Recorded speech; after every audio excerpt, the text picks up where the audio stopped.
Everyone, मैं शिवांगी, आपकी friend और आपकी मेंटोर। आपका स्वागत है आपके अपने यूट्यूब चैनल एडमेंटर एजुकेशन मेंटोर में। सो आज की वीडियो में हम बात करने वाले एक बहुत ही इंपॉर्टेंट नोटिस को लेकर, जो कि एनएमसी ने बहुत रिसेंटली इशू किया है 19/5/2025 को। और इस नोटिस के अंदर एनएमसी ने हाईलाइट किया है इंडिया के कुछ अनऑथराइज्ड मेडिकल कॉलेजेस को लेकर, इसके सिवा इंटरनेशनल मेडिकल कॉलेज यानी फॉरेन मेडिकल कॉलेज के रूल्स एंड रेगुलेशन को लेकर।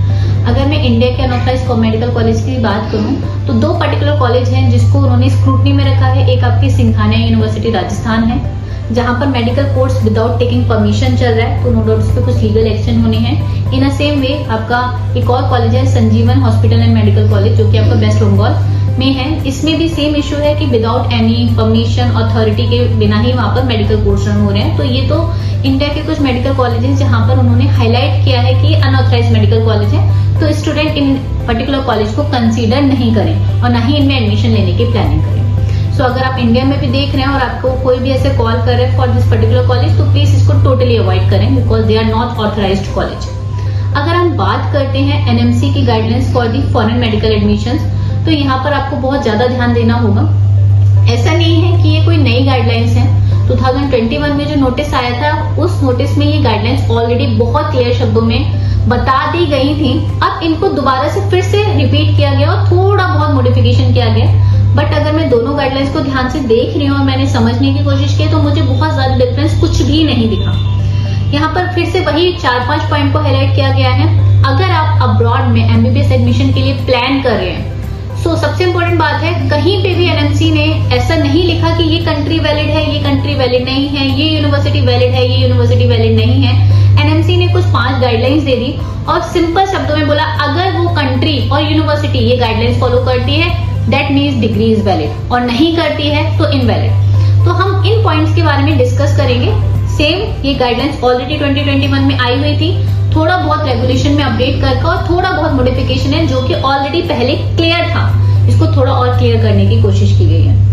सबसे पहला रूल जो पहले भी क्लियर था कि मिनिमम आपका ड्यूरेशन 54 मंथ का होना चाहिए, यानी मिनिमम है 54 महीने की पढ़ाई होनी चाहिए, जो एज पर इंडिया, क्योंकि इंडिया में भी 54 मंथ का ड्यूरेशन होता है। अगर इससे ज्यादा हो रहा है तो प्रॉब्लम नहीं है, इससे कम नहीं होना चाहिए। तो ये गाइडलाइंस हम लास्ट 2021 के नोटिस में भी हमने देखी थी, यहाँ पर भी सेम बात है। 12 मंथ की इंटर्नशिप होनी चाहिए और आपकी सेम फॉरेन यूनिवर्सिटी में होनी चाहिए। अगर आपने किसी XYZ यूनिवर्सिटी में एडमिशन लिया है, तो आपकी जो इंटर्नशिप है ना, वो XYZ यूनिवर्सिटी में ही होनी चाहिए। ऐसा नहीं हो कि किसी दूसरी कंट्री में जाकर या किसी दूसरी यूनिवर्सिटी के अंदर हो रही हो। तो ये पॉइंट ऑलरेडी वहां पे क्लियर किया गया था। अगेन इसको फिर से क्लियर कर दिया गया कि आप जिस इंस्टीट्यूट में एडमिशन ले रहे हैं, जिस यूनिवर्सिटी में एडमिशन ले रहे हैं, आपकी इंटर्नशिप भी सेम यूनिवर्सिटी के अंदर होनी चाहिए। थर्ड पॉइंट, इस पॉइंट को थोड़ा सा और एम्फसाइज करके क्लियर करने की कोशिश की गई है that clinical training must not be done in parts और अक्रॉस डिफरेंट कंट्री। ये पॉइंट थोड़ा सा क्लियर किया गया है, जो कि पहले इतना क्लियर नहीं था, कि जो आपकी क्लिनिकल ट्रेनिंग है, यानी जो आपकी इंटर्नशिप है, जो आपकी 12 महीने की इंटर्नशिप है, ये क्लिनिकल ट्रेनिंग पार्ट्स में नहीं होनी चाहिए। पार्ट्स में नहीं होने का मतलब ऐसा नहीं होना चाहिए कि कुछ ड्यूरेशन के लिए आपने जैसे फर्स्ट ईयर में कुछ ट्रेनिंग दे दी, फर्स्ट ईयर के बाद सेकंड ईयर में कुछ ट्रेनिंग दे दी। No, not like that. 5 साल पहले पूरी आपकी regressive education, then after 1 year की आपकी इंटर्नशिप। तो ये चीज को यहाँ पर थोड़ा और हाईलाइट किया गया है, क्योंकि अब्रॉड के कुछ कंट्रीज में ट्रेनिंग 2 चीजें होती है। रोटेशनल का मतलब होता है कि आपको अलग अलग डिपार्टमेंट में ट्रेनिंग दी जा रही है, ठीक है, लेकिन इसका मतलब ये नहीं होना चाहिए कि वो ट्रेनिंग जो है वो 12 महीने की जो ट्रेनिंग है उससे हट उसके अंदर इंक्लूडेड हो। अगर उससे हटकर आपको कोई क्लिनिकल एक्सपोजर मिल रहा है, तो that is a different thing. तो यहाँ पर ये चीज क्लियर की गई है। तो अगर आप अब्रॉड में एडमिशन ले रहे हैं, तो जब आपका एडमिशन लेटर निकल रहा है, तो उसको ध्यान से देखिएगा कि आपका जो करिकुलम आ रहा है वो किस स्ट्रक्चर में आ रहा है, 5+1 आ रहा है या 6 ईयर इंक्लूडिंग इंटर्नशिप आ रहा है। क्योंकि यहाँ पर अगर वो 5+1 है, तो दैट मस्ट बी कि वहां पर 5 साल की पढ़ाई और 1 साल की इंटर्नशिप की बात की जा रही है। और 6 इयर्स का करिकुलम है, तो यहाँ पर ये क्लियर नहीं किया जा रहा कि आपकी जो इंटर्नशिप होगी वो कब होगी, क्योंकि हमारी गवर्नमेंट कह रही है 4.5 साल यानी 54 महीने की रिग्रेसिव पढ़ाई और 1 साल की आपकी इंटर्नशिप रिग्रेसिव होनी चाहिए। ये पॉइंट जो है ये डिफरेंट पॉइंट है, यहाँ पर थोड़ा और क्लियर किया गया है। Medium of instruction must be English, ये ऑलरेडी क्लियर था कि मीडियम ऑफ इंस्ट्रक्शन इंग्लिश में होना चाहिए, ठीक है। ऐसा नहीं हो कि वो अपनी लोकल लैंग्वेज सिखाएंगे, जैसे रशिया 6 इयर्स आपको अपनी लैंग्वेज सिखाता है, लेकिन जो आपकी 6 इयर्स की एजुकेशन है, आपकी जो क्लासेस है, आपके जो एग्जाम है, that must be in English, वो बाइलैंग्वेज में नहीं होने चाहिए।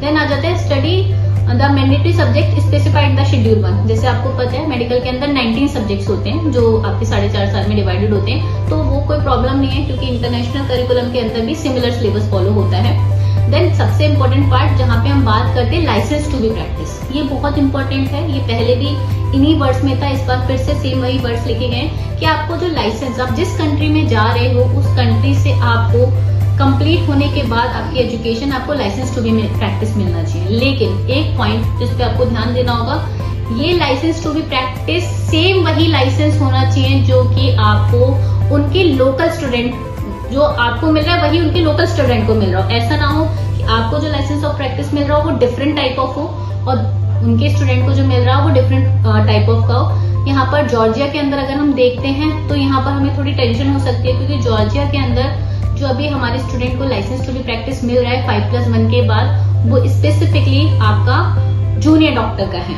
जबकि वहाँ के लोकल स्टूडेंट का सिनेरियो अलग रहता है। तो यहाँ पर मे बी जॉर्जिया भी इस चीज को क्लियर करेगा या फिर नो डाउट उन्होंने ऑलरेडी एक नोटिस निकाला हुआ था, बट मे बी थोड़ा सा और क्लेरिफाई करना बहुत जरूरी है क्योंकि एम्बेसी अपनी वेबसाइट पर चीजों की क्लैरिटी देती है, ठीक है, लेकिन कहीं ना कहीं ये जो लैंग्वेज होती है वो थोड़ी टेक्निकल होती है जिसको समझना मुश्किल हो जाता है और कहीं ना कहीं ऐसा भी होता है कि वो कहीं ना कहीं कॉन्ट्राडिक्ट भी होता है। तो मेरी ये रिक्वेस्ट है ऑल दी एम्बेसी से या स्टूडेंट से भी कि वो जब भी एडमिशन किसी भी यूनिवर्सिटी में ले रहे हैं तो अपने एडमिशन लेटर को उस पर्टिकुलर कंट्री की एम्बेसी की वेबसाइट को, उसके निकले हुए नोटिस को अच्छे से क्रॉस चेक करें। जस्ट किसी के कहने पर या पर्टिकुलरली एडवाइस करने पर एडमिशन ना लें।